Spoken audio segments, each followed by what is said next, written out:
Hello, hello. Welcome back to Let's Talk Entertainment News. If you've been holding out for a Back to the Future 4 all of these long decades, it looks like the prognosis has gotten a little bit bleaker, so we're going to talk about that in just a moment. Before we do that, we're going to ask you to do just one thing for us. We're trying to get to 5,000 subscribers. We need 25 more to get there, so please help us by hitting that subscribe button.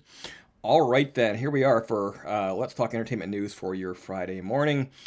Back to the Future 4 won't happen, co-creator says F you. Back to the Future co-creator and writer Bob Gale had a strong message for fans hoping for a fourth entry in the iconic sci-fi film series. Speaking backstage at the Saturn Awards, after receiving the George Pal Memorial Award, Gale, who co-wrote all three Back to the Future films with filmmaker Robert Zemeckis, wasted no time in shooting down any potential ideas for a fourth movie and has strong words for anyone who kept asking him about a Back to the Future 4. People always say, when are you going to do Back to the Future 4? And we say, F you. Gale said before mentioning the Back to the Future inspired Broadway musical that is currently on tour across the world. So my God, Back to the Future, I'm going to die. I'm going to be doing it for the rest of my life. Gale's comments, while a bit harsher than those of Robert Zemeckis, do echo what the filmmaker said during an appearance on the Happy, Sad, Confused podcast last year, when he noted that a fourth film just isn't in the cards. You know, we have to say, there are different things that might work, something like that, you know, but to remake the movie or to suggest that there's a Back to the Future 4, it just isn't in the cards. Zemeckis said, I would like to do the Back to the Future musical movie. I would like to do that. I don't think I think that would be great. I floated that idea out to folks at Universal. They don't get it, so there's nothing I can do.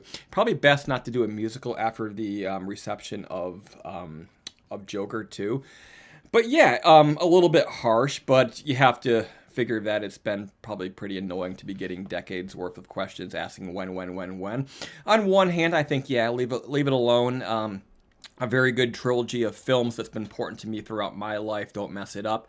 On the other hand, there's always been that question of what happens next? A few years back, I know there was a lot of speculation of like a Tom Holland would be a great replacement or a great next generation, sort of reprise the role of Michael J. Fox. I think that would make sense. But of course, even on that, the clock is ticking because he says once he has some kids, he's probably going to back out of the film industry altogether. So maybe he's not not going to be in the cards for too much longer.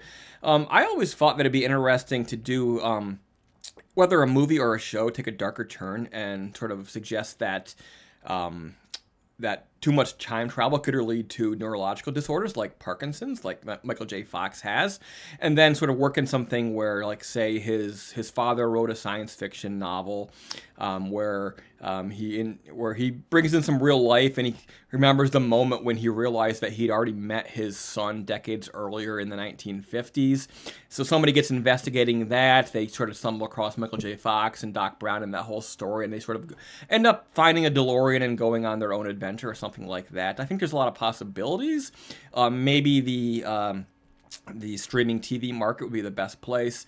I would say even if there's no Back to the Future 4 or remake or spinoff, I think this is still, time travel is still fertile ground. So I think you could use Back to the Future as a sort of a stepping off point for a new script, not titled that, not in the same universe, not subject to the rules of copyright. And I don't know what authority Bob Gale and Zemeckis have. They seem to have a strong hold on this franchise, but you know, being owned by or being distributed by Universal, you have to think that Universal probably has some say in the matter as well. But yeah, things looking a little bit bleaker for Back to the Future 4 today. But recently, we've heard news of possibly Goonies 2 finally getting on track. We heard news of a new Labyrinth movie getting on track. We heard news of possibly another Gremlins movie getting on track. So just when we thought that the 70s and the 80s had all been mined out, it looks like there's still hope for some of these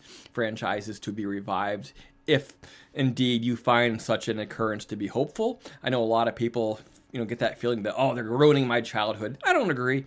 If they make something new, all it's going to do is draw more attention to the classics, and if it sucks, it'll be forgotten in a couple of years anyway, so no harm, no foul. But what do you think? Is this bad news, good news? Let us know in the comment section below. But again, please subscribe. Help us get to that 5,000 subscriber mark.